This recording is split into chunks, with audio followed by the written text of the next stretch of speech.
So very good morning to everyone. आइए गीता के 13वें अध्याय पे चर्चा करते हैं। क्षेत्र क्या है, क्षेत्रज्ञ क्या होता है, इसको समझने का प्रयास करेंगे। क्षेत्र मतलब फील्ड।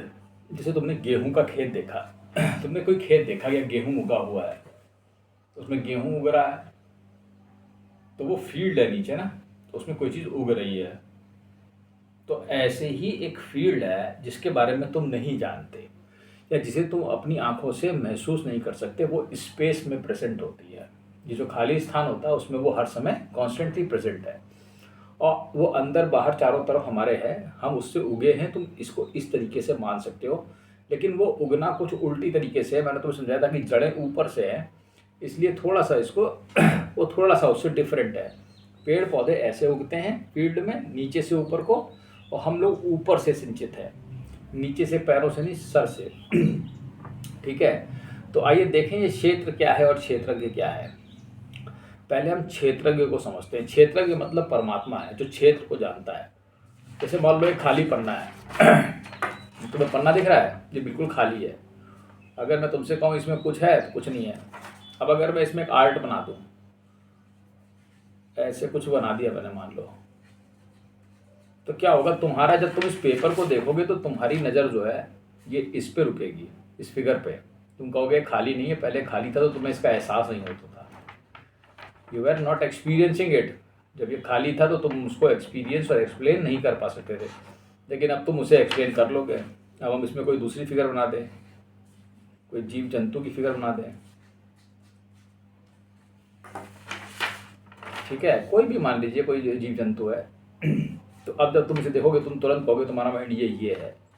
कोई आदमी की फ़ोटो बना दें, ये जैसे कोई एक कार्टून बनाए, एक आदमी बना दो, तो जैसे ही देखोगे तो कहोगे ये आदमी है।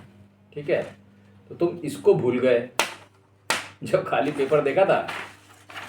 ठीक है, तो बस जो इसको समझ गया ना वो सब समझ गया।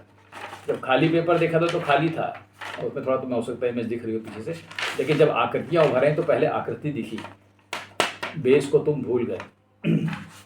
ये जो तुमने देखा ये क्षेत्रज्ञ था, और ये जो इसके ऊपर है ये क्षेत्र है। बस काम खत्म हो गया, तुम समझ गए गीता का 13वां अध्याय, क्षेत्र और क्षेत्रज्ञ। समझो, ये क्षेत्रज्ञ है। क्षेत्र क्या होता है?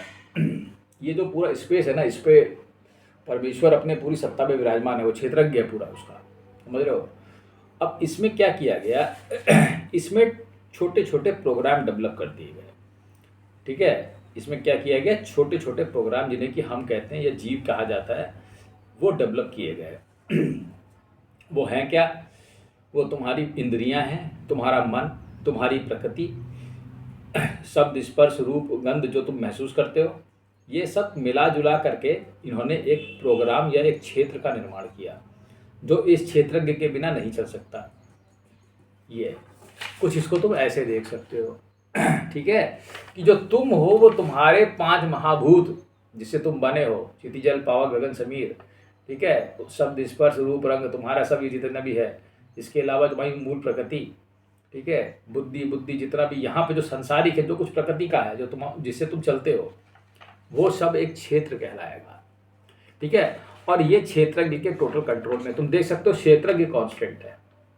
ठीक है, अब देखो इसमें है क्या इसको भी जानना है। ठीक है, तुम्हें क्षेत्र को भी जानना है और तुम्हें क्षेत्रज्ञ को भी जानना है, तो उसे ज्ञान कहा जाता है। जिसको क्षेत्र और क्षेत्रज्ञ के बारे में विभेदन अच्छी तरह मालूम है, ठीक है, वो ज्ञानी कहलाएगा। क्या कहलाएगा? ज्ञानी।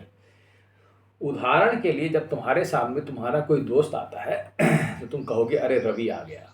तुम क्या कहोगे? रवि आ गया, क्योंकि तुम उसमें रवि को देखते हो।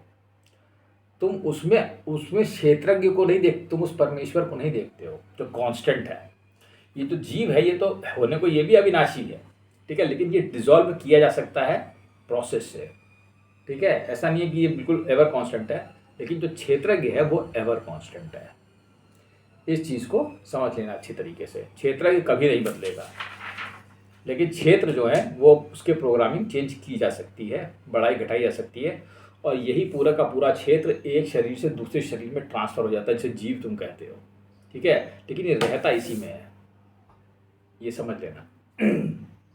थोड़ा सा और समझ लो। तो जब तुम किसी चीज़ किसी भी प्राणी को देखते हो, ठीक है, तो तुम उसके अंदर, तुम जितनी तुम्हारी ग्रोथ होगी तुम उस हिसाब से देखोगे उसको। ठीक है, तुम्हारी आध्यात्मिक स्थिति क्या है, किस लेवल के आदमी हो तुम उस हिसाब से देखोगे। जैसे अष्टावक्र गया तो टेढ़ा मेढ़ा था, तो जो ज्ञानी जन बैठे थे, जिन्होंने सो कॉल्ड ज्ञानी जन बैठे हुए थे सभा में, वो हंसने लगे, कह रहे ये तो टेढ़ा आ गया टेढ़ा।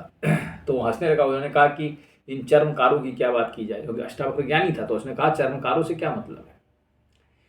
तो वो क्योंकि वो क्षेत्र और क्षेत्रज्ञ को अष्टावक्र समझाता था, तो जब वो किसी चीज़ को आप देखते हो तो आप उसके अंदर चीज़ों को देखने लगते हो। यह उसमें क्या है कि क्योंकि वो ट्रांसफॉर्मेशन तुम्हारे अंदर हो चुका है, तो तुम्हें वो बाहर रिफ्लेक्ट होकर दिखाई देगा। क्षेत्रज्ञ को ऐसे थोड़ी ना देख लोगे, वो तब देखोगे जब अंदर विजन डेवलप हो चुका होगा। उसके बारे में मैंने एक वीडियो बना रखी है, उसको सुन लेना। तो वो जो विजन है उससे तुम उससे मिलते हो, ठीक है, इससे तुम कंफ्यूज नहीं होते हो, किसी भी तरीके के कंफ्यूजन से तुम कंफ्यूज नहीं होते हो, ध्यान रखना, क्योंकि तुम बिल्कुल उसी चीज को वैसे के वैसे ही देखते हो। तुम्हारे भीतर जो है वो उसके भीतर वाले को देखता है।